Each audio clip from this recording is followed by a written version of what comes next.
Good morning, everyone. So today we will talk about the important issue, unequal law in Indonesia. Sometimes law is not fair for everyone. Especially poor people may not get the same justice as rich people.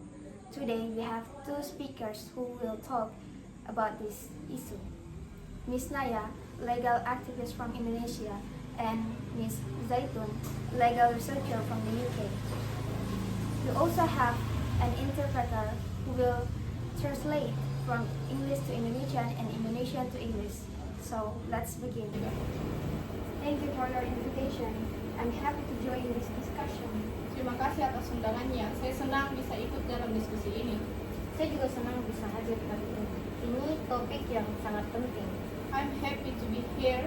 This is a very important topic. I read that in Indonesia, poor people sometimes go to jail for stealing small things. Saya membaca bahwa di Indonesia orang miskin kadang masuk penjara karena mencuri barang kecil. Benar. Contohnya ada nenek bernama Asyani dihukum karena mengambil kayu untuk memasak. Yeah, that's true. For example, there was a grandma named Ashani who was punished because she taking wood to cook.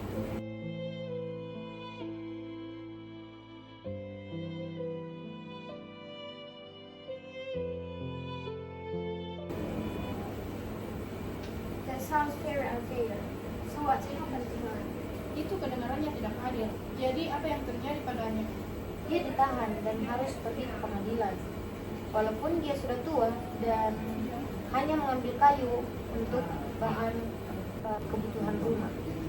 She was arrested and had to go to court, even though she was old and just took wood for her household needs.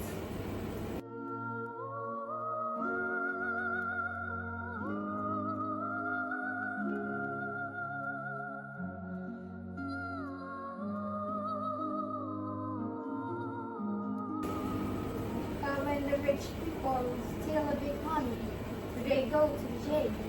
Tapi saat orang kaya mencuri uang banyak, apakah mereka masuk penjara? Tidak selalu. Banyak kasus korupsi, tapi mereka hanya dihukum ringan. Kadang mereka bebas. Not always. Many corruption cases get light punishment. Sometimes they are even free. Dan ancaman pemutusan hubungan kerja atau PHK, koruptor justru mendapat angin segar.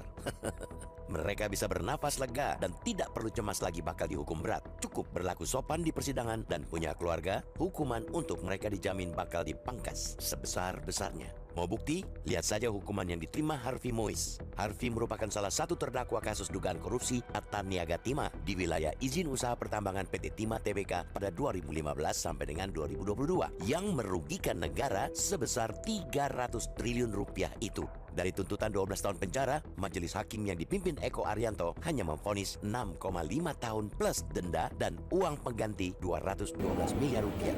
So the law protects the rich more than the poor. Jadi hukum lebih melindungi orang kaya daripada orang miskin? Ya, itulah masalahnya. Keadilan belum merata. Yeah, that's the problem. The justice is not equal yet. So what can we do to make the law more fair? Jadi apa yang bisa kita lakukan untuk hukum yang lebih baik? Pertama, pemerintah harus memberikan bantuan hukum gratis untuk orang miskin. First, the government must give free legal help for poor people. Kedua, polisi dan hakim harus jujur dan tidak korupsi. Second, the police and judges must be honest and not corrupt. Ketiga, masyarakat harus mengetahui hak mereka. Third, the people must know their rights. Thank you, Ms. Naya. I hope legal system in Indonesia can improve. Terima kasih Bu Naya. Saya harap sistem hukum di Indonesia bisa lebih baik. Terima kasih. Kita semua harus bekerja bersama untuk keadilan. Thank you. We must all work together for the justice. That's enough. Thank you, everyone. Let's continue to speak out justice for all. Bye.